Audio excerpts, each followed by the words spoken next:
ಮಹಾಶಿವರಾತ್ರಿ ಜಾತ್ರಾ ಮಹೋತ್ಸವದ ಅಂಗವಾಗಿ ಬೆಣ್ಣೂರು ಬಿ ಗ್ರಾಮದ ಶ್ರೀಮಾತಾ ಮಣಿಕೇಶ್ವರಿ ಅಮ್ಮನವರ ಭಕ್ತರು ಯಾನಗುಂದಿ ಪುಣ್ಯಕ್ಷೇತ್ರದತ್ತ ಸತತ 28ನೇ ವರ್ಷದ ಪಾದಯಾತ್ರೆಯನ್ನು ಭಕ್ತಿ ಭಾವದಿಂದ ಹಮ್ಮಿಕೊಂಡರು.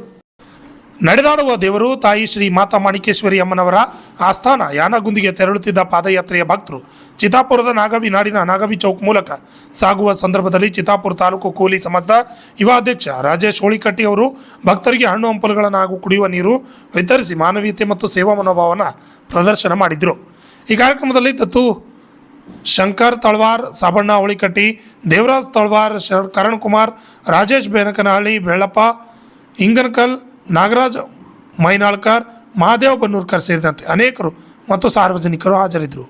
Annarai V Uni RJ32 Kannada news Chittapur.